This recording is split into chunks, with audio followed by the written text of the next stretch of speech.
Ukitaka upate biashara ambayo itafanya vizuri zaidi kwenye matangazo yako ya Facebook pamoja na Instagram, ama biashara yako kiujumla kwenye hii mitandao, ni lazima uwe na utaratibu wa kujifanyia hivi vitu kila baada ya muda fulani. Unaweza kaamua labda utajipa mwezi mmoja, miezi sita, miezi mingapi, lakini iwe ni muhimu sana uwe unaweza kuvifanya hivi vitu kwenye biashara yako ambayo unaifanya. Hii huwa tunaita SWOT analysis, kitu ambacho unataka ukifanya ili uweze kugundua position ya biashara yako ama nafasi ya biashara yako sokoni iko vipi na nafasi ya biashara yako kiujumla iko vipi, ambapo sasa vitu ambavyo unatakiwa kuvifanya kwenye hiyo SWOT analysis, cha kwanza ni kuhusiana na uimara ama ubora wa biashara yako. Ni lazima ujue kabisa kwamba mimi biashara yangu piga ua, sehemu fulani hivi niko vizuri, sehemu fulani hivi hamna mtu ambaye anaweza akafanyaje, anaweza akanitoa mchezoni. Yani lazima ujue zipi zile ambazo ni nafasi zako ambazo uko vizuri zaidi, nafasi ambazo uko bora zaidi kwenye matangazo ama biashara yako kiujumla. Inakuwa ni rahisi sana kuweza kujua hata wapi ambapo unatakiwa kuongeza nguvu kubwa zaidi. Lakini kitu cha pili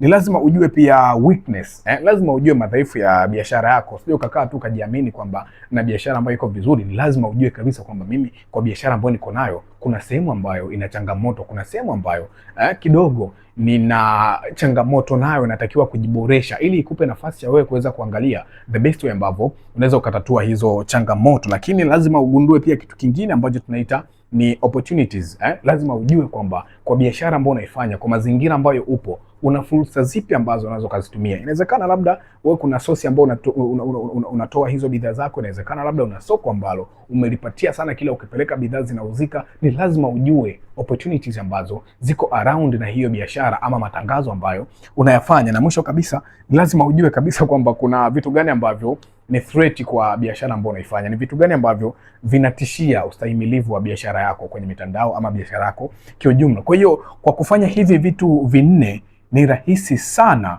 kuweza kujua biashara yako iko sehemu gani na unatakiwa kufanya vitu gani na ni vitu gani ambavyo hutaki kabisa kuweza kuvifanya, ili upate nafasi ya kuweza kufanya biashara katika namna ambayo itakuwa ni bora zaidi. Mimi binafsi huwa na uwezo wa kuifanya almost kila mwezi, na kuwa najua biashara yangu iko katika position ipi, vitu vyangu ninavyofanya vipo katika position ipi kwa that time. Kwa inakuwa ni rahisi kuweza kupanga hata mipango mikakati ya kuweza kujiboresha zaidi. Hii ni nafasi ambayo itakupa nafasi ya kujua biashara yako ipo katika level gani. Kisha na save hii video na baadaye ukazirudia kwenye biashara ambayo unaifanya, ili upate nafasi ya kugundua pia na sehemu ambayo upo na namna ambavyo unaweza kujiboresha na ukaachana na vitu ambavyo havina umuhimu sana kwenye biashara unayoifanya.